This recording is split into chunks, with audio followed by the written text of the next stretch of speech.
Eu acho que devolver um pouco para a vida o muito que a vida, Paulo, me deu. Olá, você está no Pode Agir Mais, o podcast da Autossuficiência Brasil. Olá pessoal, sejam todos muito bem-vindos a mais esse episódio do Pode Agir Mais, o canal de podcast da Autossuficiência Brasil, o seu canal de podcast.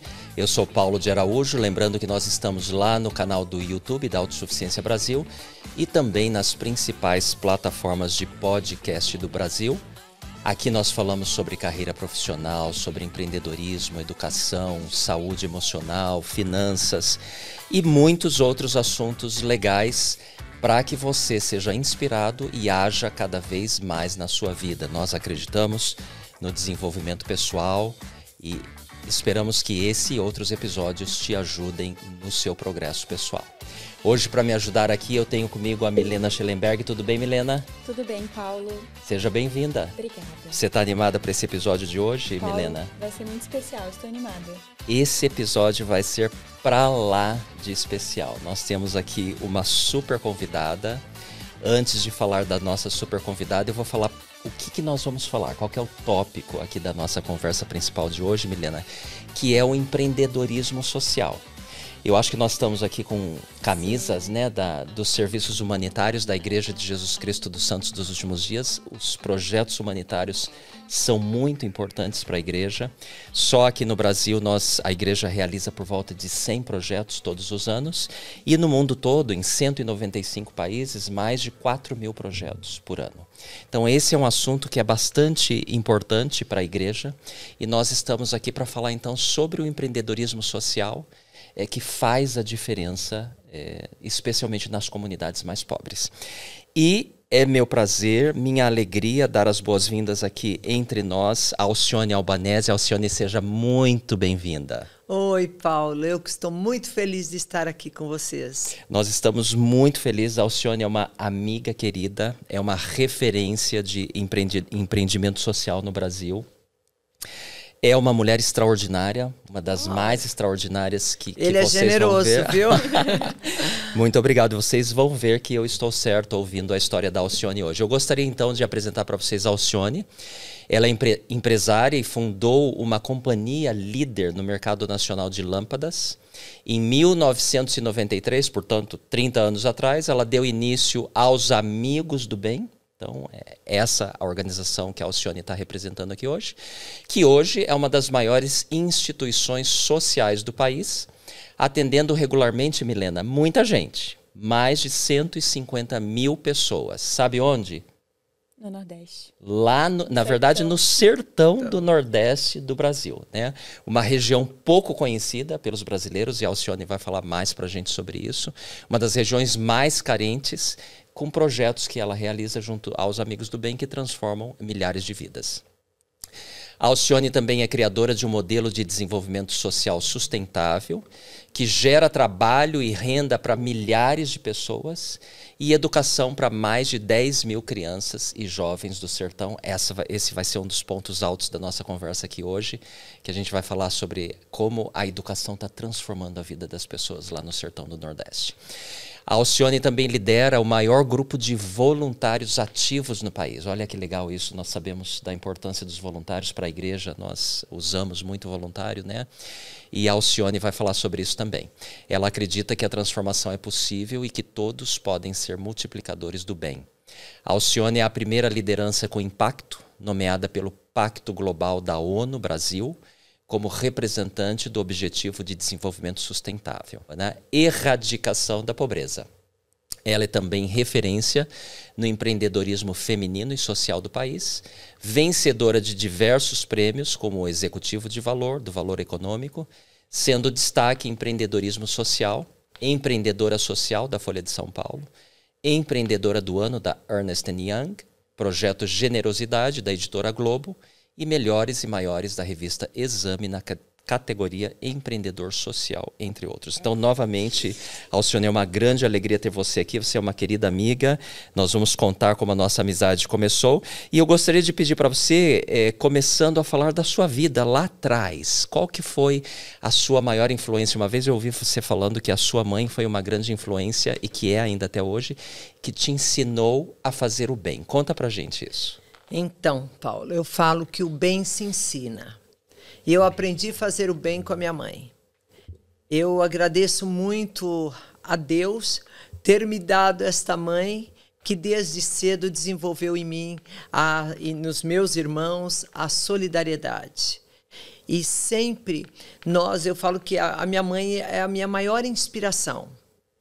Eu, em todas as mesas de trabalho, né, onde eu tenho uma mesa de trabalho, eu tenho na parede, atrás, do lado, em algum lugar da sala, eu tenho sempre a foto da minha mãe e do meu pai.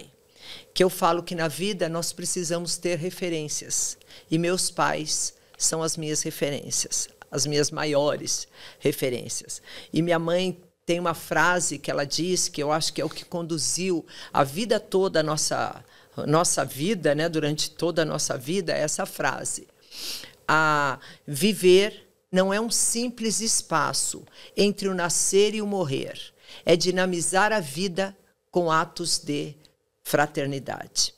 Então, essa frase, ela sempre foi muito clara para nós, que não era simplesmente nós vivermos, mas que nós tínhamos que nos desenvolvermos para o bem e colocarmos o bem, não somente sermos bons, mas praticarmos o bem com ações que pudessem favorecer as pessoas que não tiveram a mesma sorte que nós. Muito legal isso, né, Milena? Então, eu imagino que você cresceu aí numa família que te ensinou a fazer o bem Sim. desde sempre.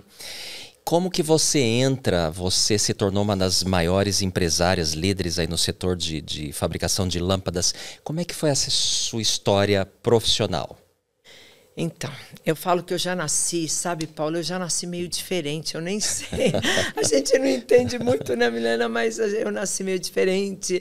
Você imagina, com 7 anos de idade, eu fazia rifa. Eu queria ter recursos, então eu fazia rifa, vendia meus presentes de aniversário com 7 anos para os vizinhos. E com 14 anos eu fui para os Estados Unidos, fiquei 1 ano nos Estados Unidos. Naquele tempo, né? Não vou falar que é muito tempo, então vão achar que eu tenho, né, que eu sou muito velha. Mas você imagine que eu comecei fui para os Estados Unidos com 14 anos, com 16 anos eu voltei, já fui melhorar a minha postura, aí comecei com confecção, com 17 anos eu tinha 80 colaboradores. Uau, com 17 anos. Então o espírito empreendedor sempre esteve em você. Eu nasci empreendedora. Que legal. Eu com 17 anos eu tinha 80 colaboradores e imagina, e tinha oficinas de costura em Presidente Venceslau, viajava para a Europa para ver a moda, então foi... E depois eu fui para o ramo de materiais elétricos. Inclusive, eu comecei numa loja na rua Santa Ifigênia, porque eu tinha um amigo que tinha uma loja lá e todo mundo daquela rua era próspero. E eu falei, puxa vida... Quem sabe esse é o caminho. Quem sabe, porque a confecção, ela tinha uma mudança de cores, né, muito frequente. Uma hora é o verde, uma hora é o laranja. E se você não tem uma boa estratégia de vendas, você fica com uma coleção toda parada. E aí eu comecei com uma loja muito pequena, mas eu vi uma lâmpada que era uma lâmpada fluorescente, que era muito mais, que eram as lâmpadas que nós usávamos, né? Que era muito mais barata na China. E tinha acabado de abrir as importações. Eu fui para a China, imagine eu tenho 1,75 m, cabelo enrolado. Chegando na China. Sozinha em 1992, Paulo. O que era muito diferente do que é hoje, né? Imagina. Completamente diferente. Só para diferente. você ter ideia, os cardápios nos melhores hotéis, né, não não tinha tradução em inglês. Era só chinês. Então era assim, você quase que fazia, mamãe mandou e escolher, e aí vinha. E aí você via se dava para comer sorte. ou não, né? E boa sorte. Então nós tivemos, assim, eu cheguei sozinha e buscando essa lâmpada.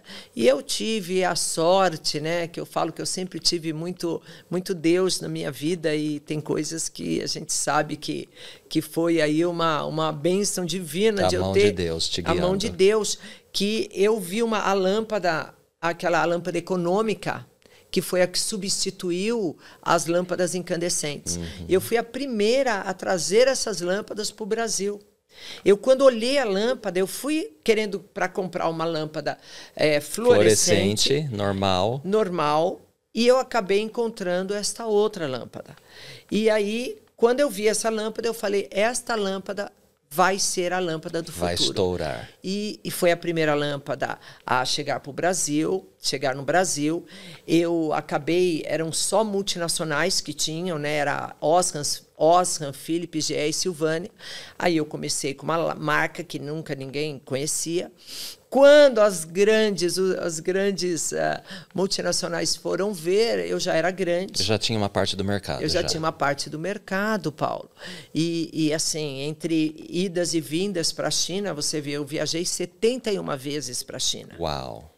71 vezes para a China. As fábricas eram lá. Eu tinha 13 fábricas, 8 exclusivas.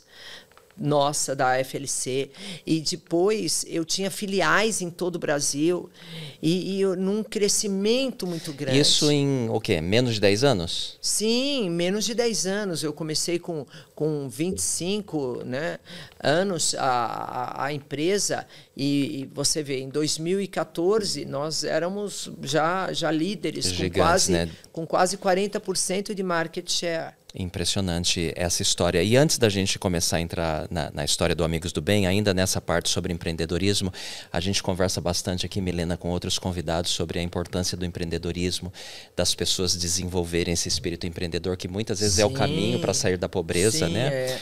Mas especialmente também, Alcione, sobre o empreendedorismo feminino.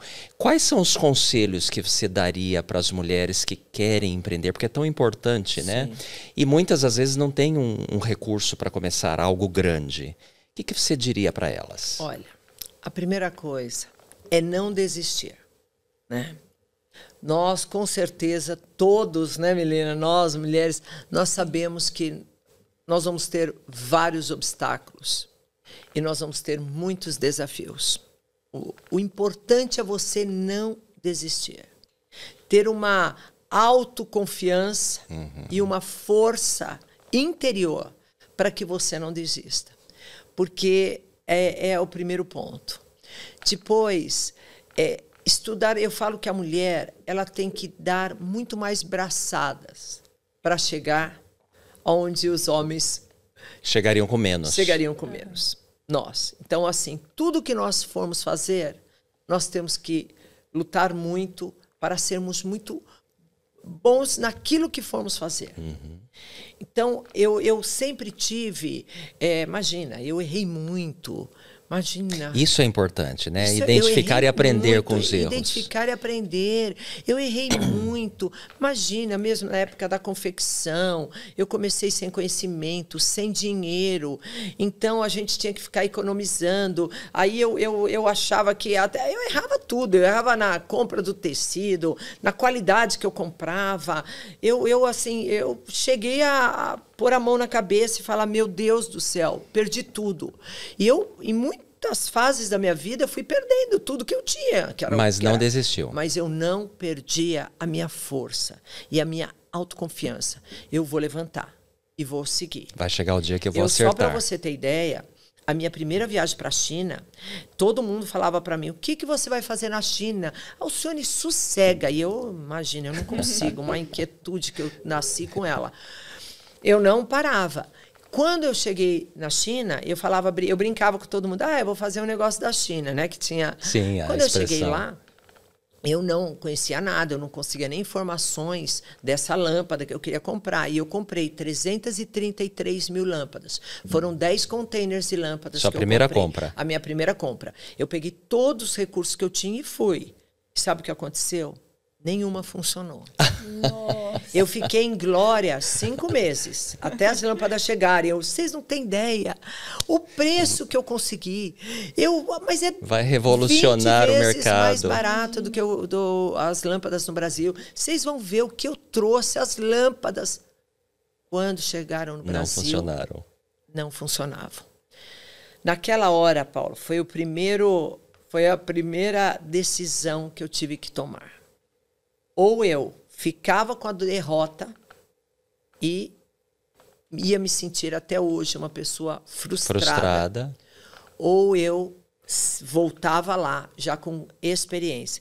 Eu falo que eu não quero saber, eu não gosto muito de experiência, porque toda vez que você tem um problema, você fala, virou experiência, né? Eu falo, hoje eu quero assim, me fala o que dá errado. Mas, enfim, eu tive minha primeira experiência. E aí eu tinha um único apartamento, eu vendi meu único apartamento Uau. que eu tinha, vendi o apartamento e voltei para a China. Era um investimento para dar certo, ou você perderia tudo. Ou eu perderia tudo. Mas eu acreditava no produto, eu via que a China, eu já tinha essa visão de que os produtos eram infinitamente Mais baratos. mais baratos. E eu vi que a minha inexperiência, que a minha falta de conhecimento, de eu ter pesquisado, de eu ter estudado mais o que eu estava indo fazer, a parte técnica, né? Porque às vezes dá preguiça ou a gente até se despreocupa com alguns detalhes. E esses detalhes de conhecimento fazem muita diferença. Então, o que eu poderia dizer para as mulheres, né? Que nós somos maravilhosas. Sem dúvida. Olha, Paulo, eu estou falando, nós somos maravilhosos. Nós Sem temos dúvida. uma sensibilidade que os homens não têm. Nós conseguimos enxergar, às vezes, o que o homem não consegue. E nós temos uma força interior que é incrível. Você vê, e outra coisa, a mulher consegue fazer muitas coisas ao mesmo tempo, Paulo. É verdade. Né, Milena? É verdade. Ela consegue, eu brinco, né? Eu falo, ela consegue fazer aqui, escutar o que está acontecendo lá. Então, a gente tem, assim, uma capacidade e tem que ter força e não desistir. Excelente. O que você acha desses conselhos, Milena? Paulo, adorei. Acho importantíssimo para muitas mulheres nos escutam hoje, né? E como faz diferença. Porque a gente pensa que a Alcione já começou... Já começou pronta, né? Já não. começou grande. Comecei Faz sem toda a dinheiro. diferença. Pois é, isso é importante dar visão para as pessoas, né? Não desistir, ter autoconfiança. Os problemas virão, você só precisa uma maneira de sobrepujar os problemas. Inspiradora a sua história, muito obrigado. É mesmo. Ai. Olha, e aí, então, já para começar a entrar na linha do empreendedorismo social, né? Você já está com a sua empresa bem consolidada. Como é que acontece esse seu primeiro contato com o sertão? Conta essa história para gente. Olha uma coisa. Eu, em 1993, no Natal de 93, agora estão 30 anos. 30 anos completos, atrás. 30 anos. Eu reuni 20 amigos e nós fizemos uma viagem para o sertão nordestino. E essa viagem, ela foi transformadora. Eu, quando voltei, reuni meus amigos, minha família e falei, a pessoa que foi não é mais a pessoa que voltou. Então, esta viagem foi que me trouxe uma transformação. Em 1992, quando eu fui para a China, eu tive uma transformação financeira. Eu comecei com a minha empresa se tornou líder de mercado na frente das multinacionais, com quase 40% de market share. A gente importava 100 containers por mês, milhões de lâmpadas todos os meses. Então, eu fui tendo o crescimento financeiro. Mas o crescimento espiritual e transformador, humano, foi com a viagem que eu fiz ao sertão. E imagine que desta viagem eu comecei a trabalhar, porque eu sempre falo essa frase, eu fiquei indignada quando eu vi que dentro do nosso país, de forma tão próxima, haviam pessoas que viviam com roupas rasgadas, nuas, crianças grandes nuas, casas de barro, sem alimento, sem saber em que ano que estavam, que não tinha energia elétrica. A gente chegava, as crianças corriam assustadas para o meio do mato seco. Você não conseguia dar um abraço numa criança. Vem, olha, a criança corria, nunca tinha visto ninguém. Eu falava, meu Deus, como isso pode ser o nosso país? E eu não acreditava. Então, a indignação tem que vir com ação. E nós começamos a agir. Então, desde esta viagem, nós começamos a trabalhar, fazer campanhas. A primeira viagem foram 1.500 cestas básicas. A gente trabalhava o ano inteiro. Depois já foram para 4.000, 5.000. No final, nós já estávamos indo 2 vezes por ano. Já estávamos percorrendo lugares inimagináveis. A gente chegava numa aventura, porque você não imagina que você sai da tua casa. Não sabe o que vai acontecer. Não sabe o que vai acontecer. Nem onde ia dormir, onde ia comer, absolutamente nada. Caminhões. A gente não conseguia nem pôr, sabe, os postos de gasolina, que às vezes tinha quartinho, não tinha. A gente dormia em praça pública, sabe, umas pracinhas. Imagina que quando encontrava, a gente deitava nos bancos, a gente tinha os colchonetes e a gente ficava lá.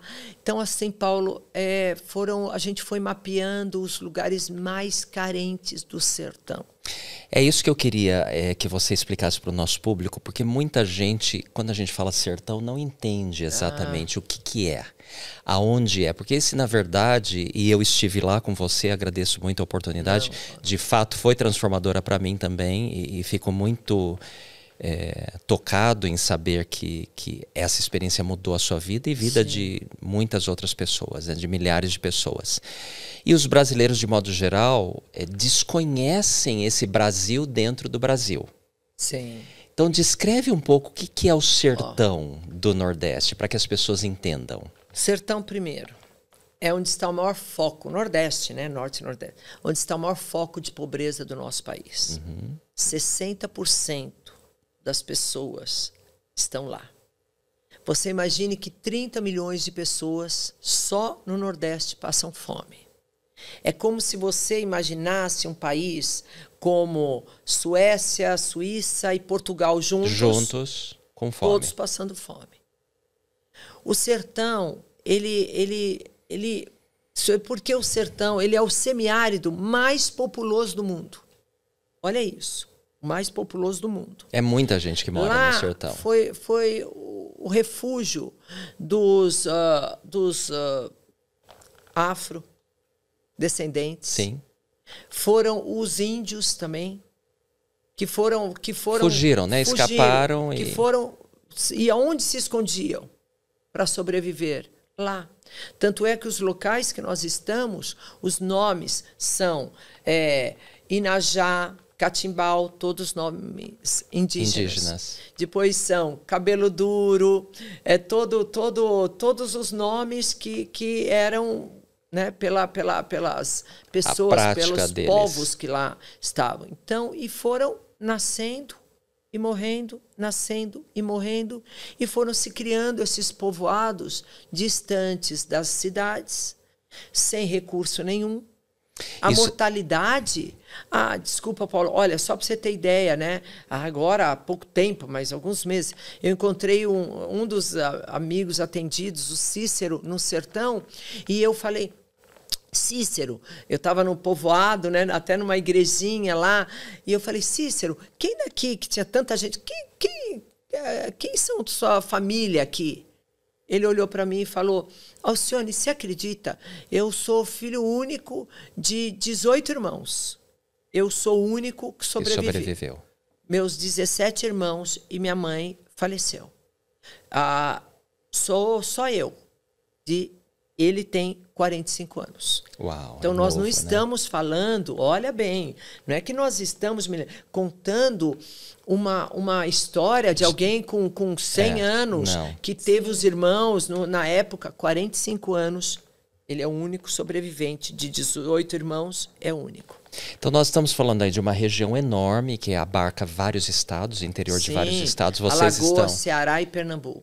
basicamente vocês estão nesses 3 estados, com centenas de milhares de pessoas que moram, e são povoados muito pequenos e distantes. Então, para quem está nos ouvindo, nos assistindo, entender, não é uma coisa que você está próximo da cidade. Não. São quilômetros e quilômetros. São quilômetros. A gente está falando de uma região onde as pessoas moram em casa de taipa, de barro, feita de barro, aonde não tem acesso à água, porque é uma região semiárido, quase não chove, são poucos os rios.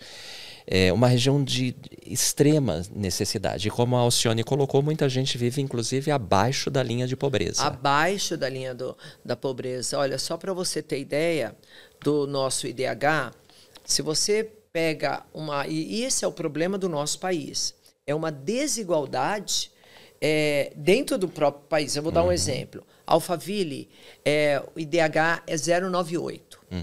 A Suécia é 0,98.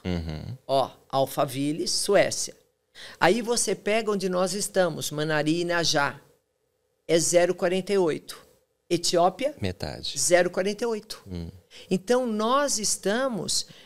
nós temos várias IDHs, realidades, né, as dentro de um... realidades onde nós atuamos são de regiões africanas. Completamente diferente. Regiões completamente diferentes. Assim, as pessoas estão abaixo da linha. Analfabetismo, imagina, 80 e tantos % de analfabetismo. Você falou uma vez que as crianças nem sabiam o que era Papai Noel quando vocês chegaram lá vestidos de Papai Noel. A primeira vez que nós chegamos lá, chegamos com Papai Noel, cantando... Imagina, tivemos que ir logo, Papai Noel, tira a roupa de Papai Noel. As crianças gritavam, corriam de medo. Não sabia o que era Natal. Não sabia o que era Natal. Nós, assim, você vê, as pessoas nunca, até hoje, milhares de pessoas nunca tomaram banho de um chuveiro. A gente, quando constrói as casas e tira as pessoas das casas de barro e transfere para uma casa de alvenaria, nós temos que ensiná-las ao que como é que é um vaso sanitário, nunca usaram um vaso sanitário, nunca tomaram um banho de chuveiro. As crianças ainda vão para escolas, né? Mas os pais, os avós... Ainda tem muita dificuldade, né? É muito... E aí, Alcione e os Amigos do Bem, então, ele vai crescendo, né? A partir dessas idas que você fez com o Sertão. E como é que foi conciliar a empresa e o terceiro setor? Como foi conciliar isso? Em que momento você decidiu de que não era mais... Que era só investir no terceiro setor e deixar a empresa? Essa foi a decisão mais difícil da minha vida. Eu imagino. A mais difícil. Porque é muito difícil você se apartar, eu brinco, né? Se apartar do progresso, principalmente quando você tem uma empresa líder e chegando LED. Eu trouxe a primeira fábrica de LED para o Brasil. E aí você vai vendo o crescimento e aí você levanta a mão e fala, o projeto tinha crescido muito. Eu ficava entre China e Sertão com a minha família. Foi quando eu levantei a mão e falei... eu vou ter que fazer uma escolha. E eu escolhi, eu falei, empresas, nós temos grandes executivos que cuidam que eu vou realmente me dedicar. Eu acho que devolver um pouco para a vida o muito que a vida, Paulo, me deu. Foi uma decisão de parar a empresa. Isso então, foi em 2014. Que você vende a empresa e passa a dedicar-se exclusivamente para o projeto social. Voluntariamente ao projeto. E assim, hoje eu trabalho muito mais do que quando eu tinha minha empresa, porque é muita responsabilidade. Você vê, nós recebemos doações. Eu sempre falo para todos os nossos voluntários, quando eu errava uma decisão dentro da minha empresa, eu perdia o meu dinheiro. Hoje, nós não podemos errar. Porque as pessoas confiam em nossas mãos uma doação. Exato. Então, a dedicação de todos nós, tanto as pessoas que trabalham nos Amigos do Bem, como todos os voluntários, é de uma alta responsabilidade com cada doação. Então, são muitas horas de trabalho. A começar que eu brinco, eu falo sempre, fazer o bem não é fácil, mas nós somos os maiores beneficiados. Mas fazer o bem longe, a 3, 4 mil quilômetros de casa... É mais difícil ainda. É muito difícil. É muito difícil. Porque imagine que você tem que todos os voluntários administrar o projeto do tamanho que ele é, com a complexidade que ele é, e de forma a ser um case, que nós somos um case hoje de uma Ernst Young que faz auditoria desde 2016. A gente é um case, né, de empreendedorismo social, mas isso são horas de trabalho, muita dedicação, muita busca. Inclusive, você está lá com frequência. Qual é a frequência que você viaja para lá? Todos os meses eu passo 10 a 14 dias. Todos os meses no sertão. É uma grande renúncia. Porque você vê, tem a família, sim, né? Tenho meus filhos, meus 4 filhos. Agora estou com 7 netos. Maravilhosos. 6 mulheres, Milena, olha isso. E além disso, você poderia estar fazendo qualquer coisa que você quisesse nesse mundo. Poderia. E você tomou essa decisão tão importante. Conta pra gente a história da Dona Geralda. Como é que foi esse seu encontro com a Dona Geralda? Então, a mudança dos Amigos do Bem foi exatamente no encontro da Dona Geralda. Nós estávamos numa distribuição que chamava um povoado, chamava São Francisco. E aí vem uma senhora com elefantíase, com os pés sangrando, as pernas sangrando, e falando, vocês estão dando comida aqui, vocês estão dando comida aqui. A gente corre, imagina, com as pernas muito... Aí vem um médico, tudo, sim, nós estamos. E aí eu fui levá-la para casa.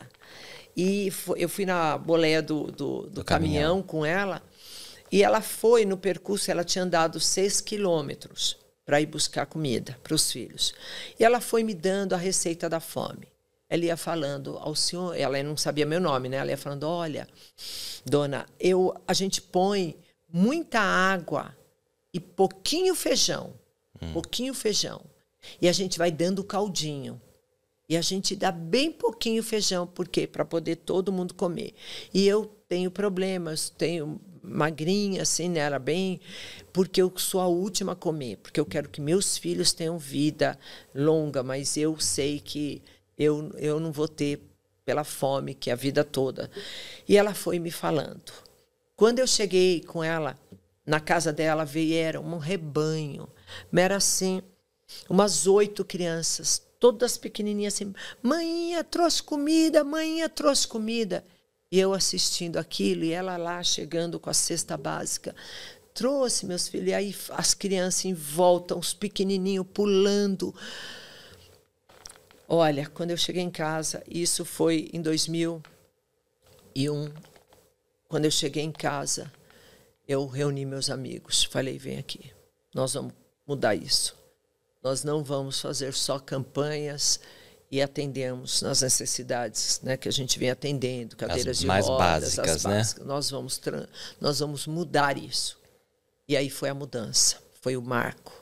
Aí eu voltei, já depois de 20 dias, nós já estávamos voltando para fazer os primeiros cadastros e começar a nossa história de transformação, Paulo. Muito legal isso. Então, é porque os primeiros anos do Amigos do Bem, basicamente, foi para levar cestas básicas. Cestas básicas, remédios, roupas, cadeiras de rodas, brinquedos. O que a gente podia, a gente ia levando para eles. Ajudando algumas casas com mobília, mas... pouca coisa. Assim, perante o que de transformar... Era pouca. E aí, a partir dessa experiência dolorosa, né, que você teve de enxergar ali de perto a dificuldade deles, e como você falou, ter a receita da fome bastante profundo e duro isso, né? Vocês começam a transformar o próprio projeto, que hoje é muito diferente do que 30 anos atrás.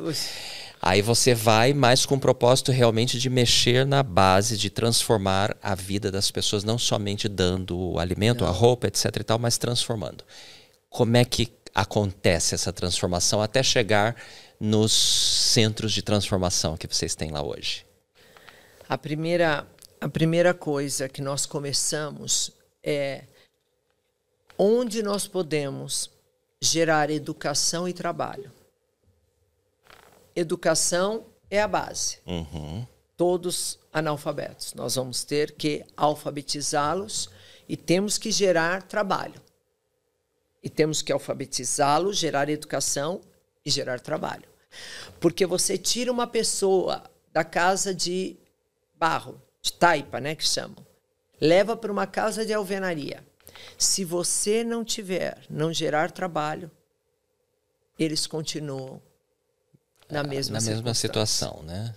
Então, nós começamos, primeiro compramos terras, começamos a tirá-los das casas, transferi-los para a Cidade do Bem, que nós nomeamos como... A primeira foi em Catimbau? Catimbau. Tá. Que é lá no interior de Pernambuco. Aí nós transferimos para a Cidade do Bem, na casa, compramos as terras, começamos a plantar caju. Que você só tinha opção, chamamos a Embrapa, a única opção que tinha era feijão, milho ou caju ainda, numa hipótese de dar, porque lá tem uma oscilação de temperatura muito grande. Sim, a falta de chuvas também falta faz de chuva, seca. Né?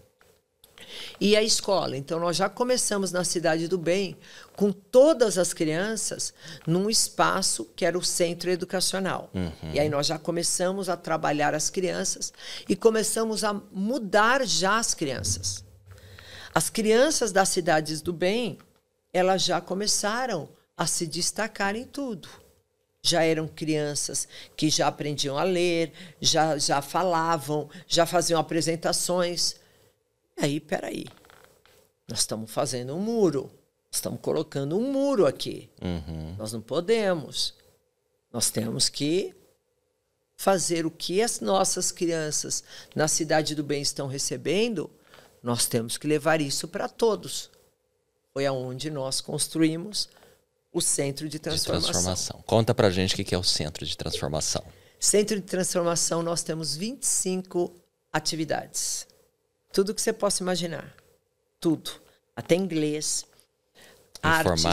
informática, esporte, tudo que você... São 25. Culinária, cursos profissionalizantes. Cabeleireiro. Tudo que você possa imaginar. Então, a criança, ela fica o dia todo. Ela vai na escola, né, que nós temos juntos, a escola regular e o Centro de Transformação, onde eles têm tudo, tem teatro, eles têm tudo que você possa imaginar. Incluindo as refeições, que muitas vezes são as únicas refeições que eles terão. 5 refeições diárias. Então, nós temos nutricionistas, nós acompanhamos a parte não somente nutricional da criança, mas também o peso dela, a parte médica. Aí tem o consultório odontológico, tem os médicos que cuidam da criança e da família. E aí nós não ficamos somente com as crianças. Nós também estendemos para todos os povoados. Tanto é que nós atendemos 300 diferentes povoados. Uau! 300. Em Alagoas, Ceará e Pernambuco. Então, a gente vai buscar estas crianças para os centros de transformação. Crianças que nós vamos buscar, Paulo, até 30 quilômetros de distância todos os dias. Por isso que vocês assim não têm ideia dessa doação que a Igreja de Jesus Cristo, olha... Vamos falar então do primeiro projeto. Você se lembra quando foi o primeiro projeto com Amigos do Bem? 2021? Foi 2021, Paulo. A gente deu mudas de caju, né? Isso, então, e algumas ônibus escolares. Teve a quadra poliesportiva. A quadra poliesportiva, que ajudou bastante. Não, você viu, eles não tinham como, porque era no sol. O sol lá, 40 graus. É uma seca com sol, então nós não conseguíamos praticar, você vê, em Najá. As crianças não tinham como fazer esporte, porque era muito quente. Não começou com a quadra, né? Com a doação de cestas básicas. Cestas básicas, verdade. Não, e aí os ônibus, quando eu estou falando que a gente vai buscar as crianças até 30 quilômetros de distância, né? Vocês doaram quantos ônibus para nos ajudar nessa nossa caminhada? As mudas. Não, assim, olha, a importância, Paulo, de coração eu digo, nós somos extremamente agradecidos ao que vocês fizeram pelo nosso projeto. Porque você conviver com aquela miséria absoluta das crianças, com a falta de recursos, aí você vê eles precisando e nós não conseguindo trazer mais crianças, porque não tínhamos o transporte. Nós precisando ampliar a geração de renda para que os pais possam ter recursos. Aí as mudas. Vocês deram mais de 30 mil mudas de caju nesse projeto nosso, que dá muda, a gente capacita e aí eles levam a muda e eles plantam. Olha o que está acontecendo, nós já estamos comprando cajus dos agricultores locais que só conheciam a roça do feijão e do milho. Que era para consumo próprio, que era para consumo, basicamente. Quando dava. E daqui a pouco você vai falar mais para a gente da importância do caju e as castanhinhas aí que a gente conhece pelo país todo. Então nós fizemos esse primeiro projeto, a Igreja de Jesus Cristo formalizou um primeiro projeto humanitário com Amigos do Bem em 2021 e agora, mais recentemente, fizemos um segundo projeto que foi muito legal, onde foram doados, mais 5 ônibus escolares, 30 mil cestas básicas, 3 caminhões-pipa, acho que é importante falar a importância disso, né? Um caminhão de manutenção, uma ambulância, uma van de transporte e 2 tratores. 2 ambulâncias. 2 ambulâncias. Como é que tem sido isso? Olha, mudou muita coisa. Você imagina a ambulância, né? Porque eles saíam muitas vezes levando as pessoas nas redes, assim. Você põe uma rede, o paciente saíam. Quilômetros e quilômetros. Porque tudo é longe, né? Tudo é longe. Então, hoje nós temos as ambulâncias. Você imagina o caminhão-pipa. Só para você ter ideia, Paulo, os caminhões-pipa, eles estão andando, percorrendo as estradas para os povoados, nessa seca que está agora, dia e noite. Nós temos revezamento de motoristas, mas o caminhão está abastecendo as famílias dia e noite. Que basicamente eles têm uma cisterna nas casas, eles têm uma cisterna que nós construímos, que nós doamos, né, as cisternas, e aí passa e vai construindo, vai deixando a água. Então nós temos feito isso assim, dia e noite, esses caminhões não param de percorrer.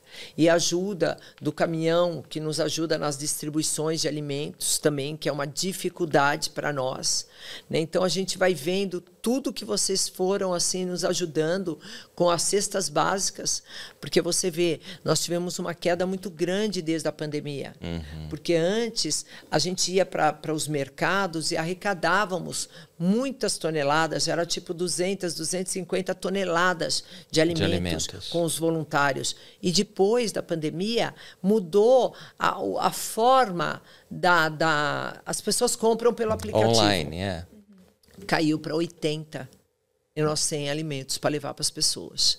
E eles passam fome. Então, assim, olha, o que vocês têm feito, essa doação de vocês, assim, para nós temos uma gratidão que vocês nem imaginam. Eu falo sempre que a gente agradece em nome das milhares de pessoas que foram e são beneficiadas pela doação de vocês, Paulo. Obrigado, Alcione, por externar a gratidão. Acho que a gratidão é muito importante. Sistema solar, Paulo. O sistema solar, Pelo verdade. Amor de Deus, estávamos esquecendo. Imagine as placas solares lá para os poços, não é isso? Hoje nós temos a usina e temos para os poços. Poços artesianos. Porque olha a conta de energia hoje que nós não pagamos pela usina solar, pelas placas. É verdade. Não, olha, foram tantas as coisas que a gente... Para nós, da Igreja de Jesus Cristo, é um grande prazer trabalhar com uma organização tão boa como Amigos do Bem. O propósito da igreja não é simplesmente fazer uma doação, mas, de fato, causar um impacto lá na vida, uma transformação na vida da pessoa. E essa é a minha próxima pergunta para você, porque às vezes as pessoas escutam, mas está dando alimento lá. E dar o alimento, você já explicou, e é muito certo. Se não levar o alimento, muitas pessoas vão passar fome porque não tem outras opções. A fome é uma batalha diária. Diária. E quem tem fome não é livre, Paulo. É verdade. Então, fala sobre isso e que mais o projeto Amigos do Bem faz para exatamente ajudar a pessoa a sair dessa situação de fome imediata. Como você explicou muito bem, não tem liberdade se ela tiver fome. Que mais além do alimento para que as pessoas transformem as suas vidas? Olha, empreendedorismo. Hoje, nossos jovens, você vê que nós já temos centros de empreendedorismo, que os nossos jovens, que eles aprenderam a fazer doces, salgados. Então, eles já vão, eles levam para a cidade, eles já vendem, fazem cabelo, manicure. Então, a informática, eles já dão apoios. Nós estamos com desenvolvedores, nós estamos com programadores. Olha que só. já não, jovens que eram as crianças. E o mais lindo disso tudo, que nós temos uma geração transformada. Imagine que hoje nós temos uma geração. Todos os nossos, 98% dos nossos professores, dos nossos centros de transformação, são as crianças que corriam no Começaram lá. São as crianças formadas. São mais de 600 jovens formados. A primeira geração a estudar e ter um diploma. Pronto, os pais são analfabetos, os avós, os tataravós, todos analfabetos. Nunca tiveram diploma, nunca estudaram. Essa é a primeira geração que começa a quebrar o ciclo da pobreza. Aí você quebra com empreendedorismo. Educação. Educação, primeira base, educação. Depois vem empreendedorismo. Então, hoje, eles já estão conseguindo ter renda, porque eles trabalham. E a nossa fábrica. Isso que eu queria que você falasse, a fábrica de castanhas. Nós temos 15 unidades produtivas, Paulo. 15. Nós temos a castanha, nós temos o mel, nós temos a cocada, nós temos o doce de leite, nós temos o artesanato, enfim, nós temos 15 unidades que produzem. Isso para gerar renda. E a grande maioria acho que são mulheres, não é isso? Dos profissionais? A grande maioria são 70%, são 65% mulheres. E olha uma coisa interessante, foi feito um trabalho do SROI, pelo IDES, que ele mede o impacto social de desenvolvimento, né? Você vê que ele e a GV são os maiores reconhecidos mundialmente. Eles fizeram um trabalho 2 anos, porque eles refizeram de tão alto que deu o nosso SROI. A cada R$1 investido no nosso projeto, 6,45. Então, isso. E também não é só o tamanho do retorno, né, do impacto gerado e transformado. É o volume, nós somos grandes. Sim. Então, você conseguir isso num projeto como o nosso, que é um projeto enorme, assim, tem que ter muita dedicação acima de tudo, muita dedicação. Né? Então, hoje, as nossas castanhas são as castanhas mais vendidas do Brasil, as melhores do mundo. Aliás, pessoal, vocês podem encontrar as castanhas do Amigos do Bem nos grandes supermercados, nas grandes redes de supermercado. Todos, aí, Pão né? de Açúcar, Extra, Carrefour, muitas redes. E quando você compra, tem gente que fala, é um pouquinho mais caro, não tem problema. Você compra sabendo que aquilo é um investimento social. Você está ajudando em um projeto social. 100% de todos os produtos, inclusive os kits de Natal, para dar de presente de Natal. Né? Entra no nosso site, lá tem, você escolhe o presente, é lindo, é um presente, olha, as pessoas gostam, ficam felizes, gera trabalho, gera transformação, 100% social. Então, Paulo, a gente tem tentado, assim, com muita dedicação, com muito amor, que amor é a base de tudo, né? Com muito amor, a gente tem feito uma grande diferença na vida de milhares de pessoas. Legal, eu fico muito feliz com isso. Alcione, como foi, falando até dos números, né? Porque a gente acompanha as notícias e no IDEP vocês começavam com um número muito baixo ali, de 2, 3. 2,9. Isso, como foi passar para esse número mais alto de 9, 8, né? Que vocês atingem agora? E que metodologia vocês usavam? Até mesmo porque antes as crianças elas eram desnutridas, não conseguiam aprender. Como foi esse processo? Era a sala multisserial que eles chamam, né? Todas as crianças numa única sala. Sim. Antes era assim, da primeira à quarta, num lado da sala, salinha assim, casas de taipa, todas, né, sem estrutura nenhuma, sem merenda, de um lado, primeira, segunda, numa lousa a mesma sala, do outro, segundo, terceiro. As crianças saíam todas analfabetas, sem condição de aprender praticamente nada. Então nós pegamos essas crianças, levamos para nossas escolas, para o centro de transformação e fomos trabalhando a criança. Primeira coisa, colocando na criança uma autoconfiança. Porque a maior parte das crianças, os pais, vem tudo de gerações, né? Sim. Eles não recebiam um abraço, porque os pais não abraçavam. Os avós, os bisavós, tataravós, ninguém abraçava. Então as crianças não tinham. Eles falam que aprenderam a abraçar com a gente. Tanto é que a nossa marca é o abraço. É o abraço. Você deve ter, né, Paulo? Eu estive lá, recebi milhares de abraços. Eu imagino, Paulo. Que é maravilhoso. Eles abraçam, porque nós introduzimos na vida deles o abraço, que eles não sabiam. Eles não conheciam, não se abraçavam. Então, nós começamos. Aí, você imagine que os pais, não era assim...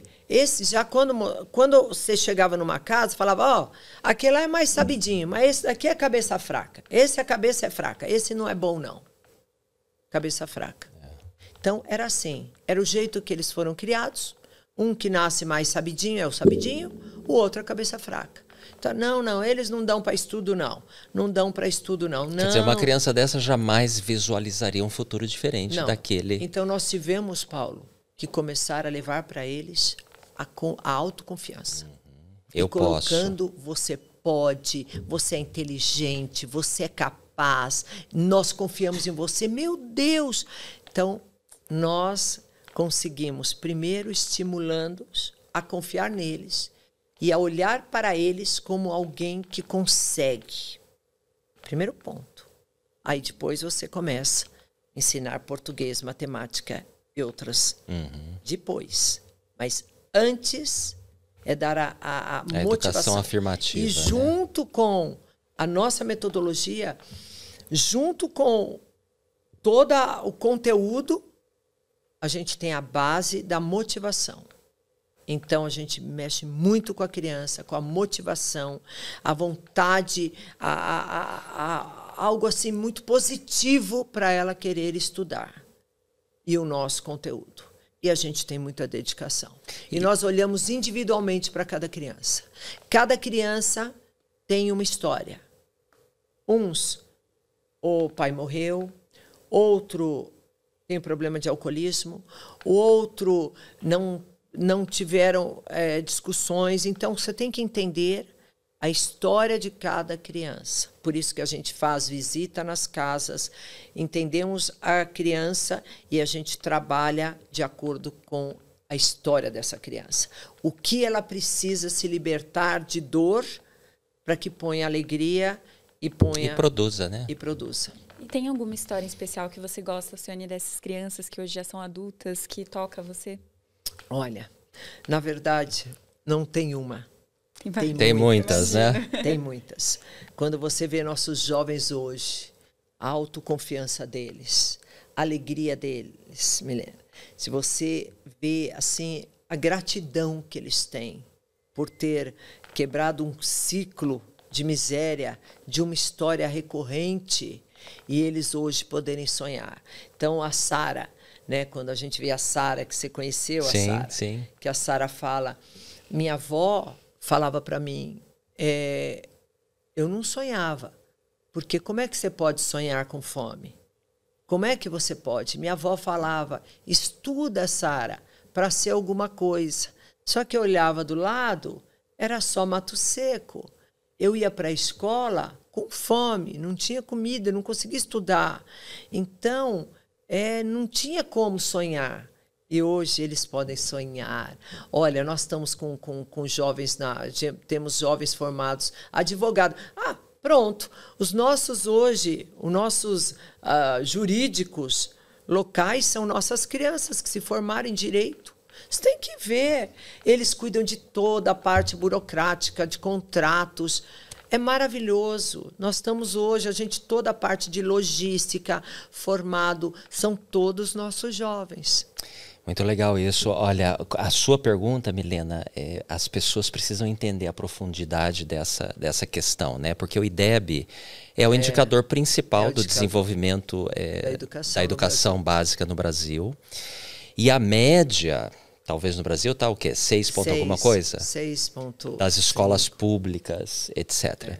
Nós estamos falando de uma escola pequena, no interior do interior, lá no meio do sertão, longe de tudo. IDH 048. IDH 048, que conseguiu esse ano o IDEB de 9,2. Uma das melhores, entre as 10 melhores escolas de um país. Do país. Do país. Isso não é pouca coisa. Não. Isso é assim... são resultado de muito trabalho, de muita dedicação, de um comprometimento mesmo com a educação. Nós somos comprometidos com a educação. A gente não tem criança na escola. Nós temos... É diferente. É muito diferente. Nós temos um comprometimento com a aprendizagem desta criança, com o aprendizado desta criança. E 9,2 de IDEB entre as 10 melhores escolas do país. Como é que foi a comemoração lá? Meu Deus, nós estamos comemorando festa até hoje. Não, a gente não para de comemorar, porque é muito bom. E você vê, todas as nossas escolas foram muito bem. Essa Inajá, a do Catimbau, 8,3. Paulo, então, assim, nossas escolas todas surpreenderam. E é um trabalho. Fantástico. Olha, parabéns mesmo, viu? Isso é um exemplo para o país todo. Vocês hoje têm 4 centros de transformação ou 3? 4. E tem a ideia de abrir um 5º. Ai, Paulo. É mais um dos grandes desafios na sua vida. Já saiu da ideia, já foi para o papel. Estamos iniciando a construção. Que bom. Legal. Isso vai ser onde? 10 mil metros quadrados de área construída. Uau. Vai ser Cabelo Duro. Que fica no interior de... Fica Pernambuco também. Fica em São Domingos. Você vê uma coisa, as crianças lá são mais de 2.000 crianças ainda em multisseriado. Nós vamos levar essas crianças para a escola, enfrentar a transformação delas. Um grande desafio, mas nós vamos com força, com coragem, com amigos. Né? Um desafio, Paulo, um desafio. Você vê, nós demoramos, inclusive, até um pouco mais do que nós somos rápidos para começar, porque nós não conseguimos nem comprar terreno, a terra. Não tem documento, então documentação até é difícil acesso, mas já estamos iniciando. Vai dar certo e daqui a pouco tempo outras milhares de crianças, exatamente. Deus abrindo todos os caminhos e abençoando, dá tudo certo. Que bom, que bom. Transformando vidas lá no sertão, muitas vidas. Você falou da fábrica de castanha, motivamos o pessoal para comprar. Vamos falar um pouquinho sobre os voluntários, porque esses são que fazem boa parte do milagre acontecer. Só que em São Paulo, na central de vocês, o Amigos do Bem tem uma central grande aqui de arrecadação de coisas, e aqui trabalham muitos voluntários, são 11 mil voluntários. 11 mil voluntários no programa. Paulo, 11 mil voluntários comprometidos, dedicados. Paulo, assim, ninguém faz nada sozinho. Se alguém achar que faz algo, que constrói algo sozinho, já começa um erro. Está errado. Está errado. Por mais dinheiro, vamos olhar para a minha história, por mais dinheiro que eu tivesse, eu não construiria nada do que foi construído, se não fosse pelos amigos, pelos colaboradores, pelos voluntários. Os voluntários, médicos, dentistas, todos, engenheiros, todos os meses viajam para o sertão. São mais de 200 voluntários todos os meses no sertão. E todos comprometidos. Porque eu falo que tudo que você faz, você tem que fazer com comprometimento, com responsabilidade. Então, nossos voluntários, eles assumem isso. a gente, assim, nós temos uma relação e um acordo muito próximo com eles, de comprometimento. Então, o voluntário, quando ele entende o porquê, aonde ele vai colocar o bem mais precioso, que é o tempo, o seu tempo, que é o bem mais precioso, é o que não volta, e ele coloca com amor, comprometido e com dedicação, o resultado é esse. Ninguém segura. Ninguém segura. E como se tornar um voluntário? Isso que eu ia perguntar, boa pergunta. Então, nós temos no nosso site, a gente tem uma inscrição, e as pessoas, Paula, elas passam por o treinamento. O que é esse treinamento? É você conhecer a instituição. Claro. Para você poder entender aonde você vai colocar o seu tempo. Conhecer a instituição, não é somente, eu vou lá, vou começar. Não, você conheça a instituição, conheça os valores da instituição, veja aonde da instituição você pode ajudar, de que forma. Então, e a gente se sente muito feliz sempre com os novos voluntários que vão aumentando essa nossa corrente do bem. Eu adoro tem uma música que fala corrente do bem, você ajuda e eu ajudo também. Eu falo que é isso, o bem é uma corrente e vai nos movimentando, vai cada vez mais nos dando vontade de fazer o bem é contagiante. E o brasileiro é solidário, né? Ele tem um espírito de solidariedade muito grande. Olha só, Paulo, as grandes tragédias, olha só o que acontece. O brasileiro é solidário, o brasileiro é bom, o brasileiro se movimenta. Ele é incrível. É um povo maravilhoso. É um povo, eu amo, né? Nossa, pode que, aliás, a gente está falando de Sertão, Sertão, Sertão, que é o foco do Amigos do Bem, mas vocês também se mobilizaram bastante para as tragédias do Rio Grande do Sul esse ano, né? Fomos, Paulo, fomos. Nós, logo que aconteceu, nós temos aí uma grande experiência, né, em ajuda. Né? Imagine, 30 anos, a gente leva por mês mais de pessoas. 100 caminhões que a gente distribui todos os meses, então a gente tem de mobilização. Então, na hora, fomos mais de 30 voluntários, éramos para ficar 4 dias, ficamos 14 dias, já voltamos lá, já nós chegávamos, Paulo, foi muito... Eu nunca vi uma concentração de tristeza tão grande. Nós chegávamos nos abrigos e estavam lá 1.000, 2.000 pessoas. A casa dela se tornou um colchão, né? E dentro do colchão, assim, tudo que havia sobrevivido, eles levaram. Então, gato, cachorro, um porquinho, tudo que tinha era lá. Um do lado do outro. E nós chegamos bem no começo, onde as pessoas tinham acabado de chegar, não sabiam o que tinha acontecido com a família, nem onde estava quem, porque foi pondo nos barquinhos e mandando para os abrigos. Algum lugar. Então, nós ajudamos muito, porque nós ajudamos o coração deles.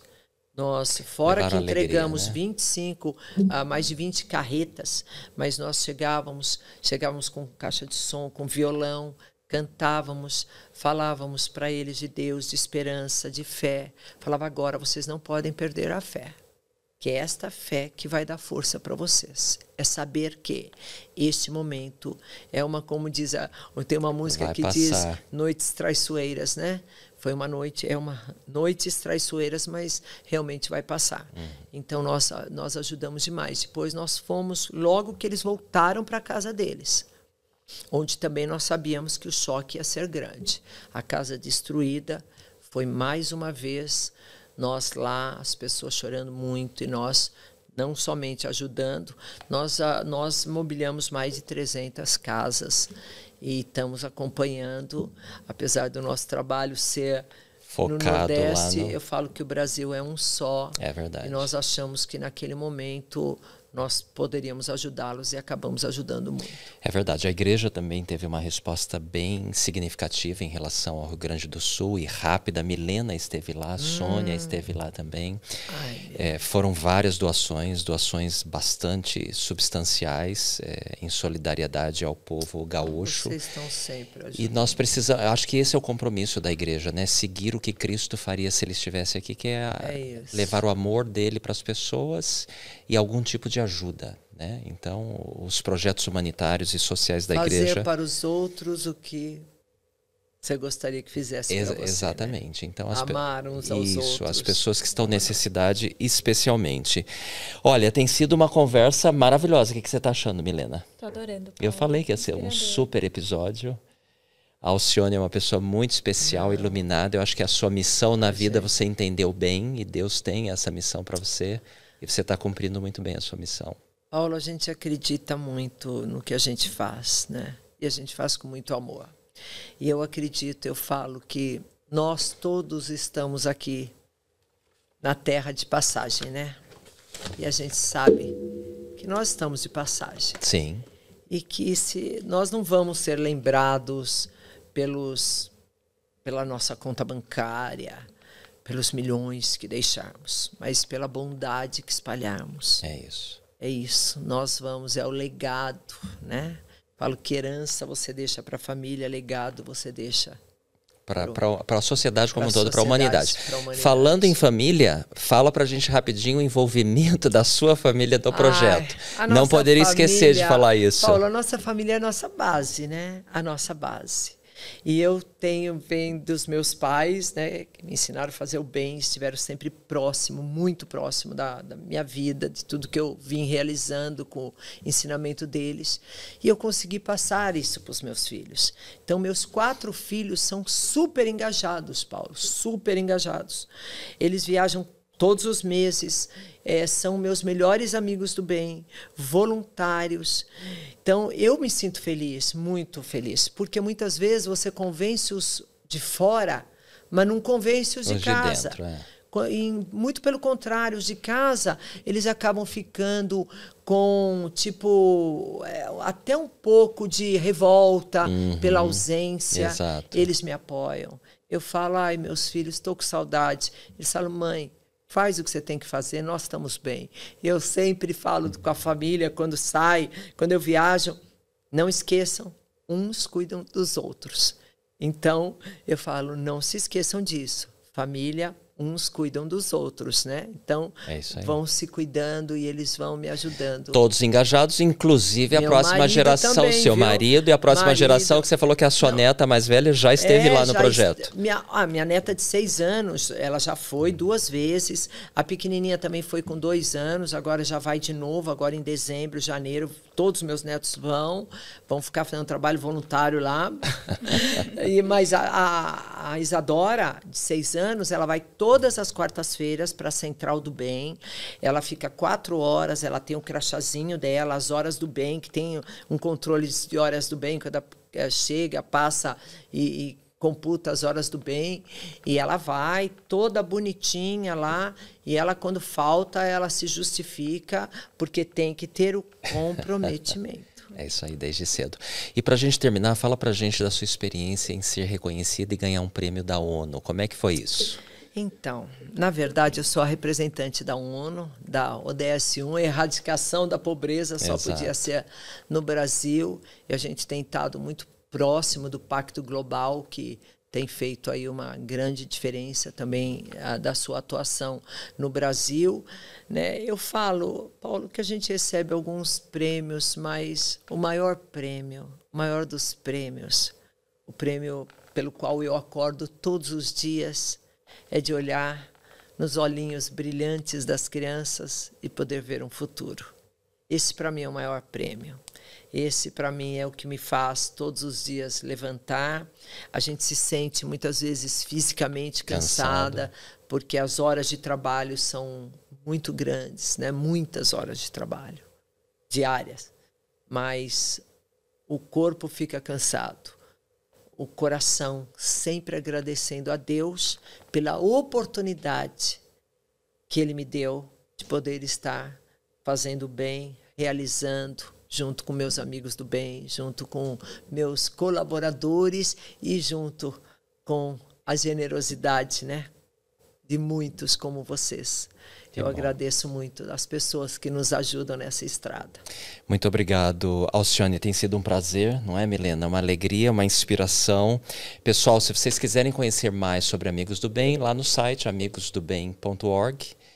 Nas mídias sociais também, eles estão Seguir todas... o nosso Instagram. Isso, seguem o Instagram do Amigos do Bem, tem as oportunidades de voluntariado, tem oportunidades para você fazer doação, se você quiser, e aprender mais sobre essa instituição maravilhosa que está fazendo a diferença na vida de milhares e milhares de pessoas, e que nós, da Igreja de Jesus Cristo, temos o prazer de trabalhar juntos aí em alguns projetos. Doador, para nós terminarmos, Alcione, eu gostaria que você deixasse uma mensagem de inspiração para o nosso público, para a gente encerrar.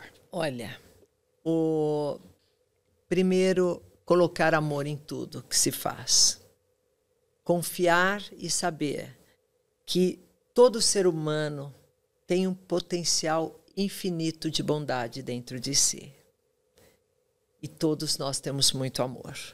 E eu queria encerrar com o lema dos Amigos do Bem, uma frase do nosso lema que diz assim: se não posso fazer tudo o que devo ao menos fazer tudo o que eu posso. Esse é a frase final do nosso lema. Foi uma alegria eu estar nessa conversa tão feliz, e a gente é muito agradecido a vocês. Quero agradecer a todos da Igreja de Jesus Cristo. Obrigado. Tudo que vocês têm feito, e de forma tão silenciosa para nós, a importante doação que tem sido realizada. Obrigado a você pelo seu tempo. A Milena tem um presente para nossa convidada. Sim, muito obrigada, Alcione. A gente tem uma caneca do nosso podcast. Ai, que maravilha! Para você se lembrar dessa experiência aqui conosco. Olha só! Muito obrigada. Não vou esquecer, não. Esse nosso encontro aqui, nós não vamos esquecer de jeito nenhum. Olha que maravilha!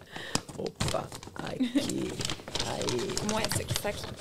O nome do nosso podcast é o Pode Agir Mais.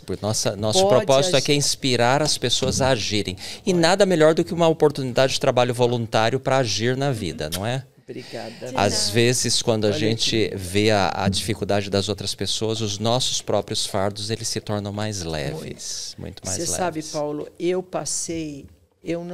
não reclamo. Eu tenho problema de hérnia de disco, dor, etc. Mais coisinhas. Eu não tenho coragem de reclamar de nenhuma dor. Porque nós temos dor, nós temos remédio, nós temos um hospital, né? Lá eles não têm. Nada. Então nós estamos aqui porque tivemos oportunidades, estudamos, conseguimos. Então, nós temos oportunidades, nós temos recursos, a gente só tem que agradecer. E a forma, acho que, de agradecer a Deus por tudo que nos deu é ajudando e colaborando, como tem feito a Igreja de Jesus Cristo. Servindo ao próximo. Servindo ao próximo. Obrigado novamente, Alcione Albanese, com todos vocês hoje, nesse super episódio. Pedimos que, por favor, compartilhem esse e outros episódios do Pode Agir Mais com seus amigos e familiares. Estamos lá no canal do YouTube da Autossuficiência Brasil e também nas principais plataformas de podcast do país. Até o próximo episódio, pessoal. Um abraço. Tchau.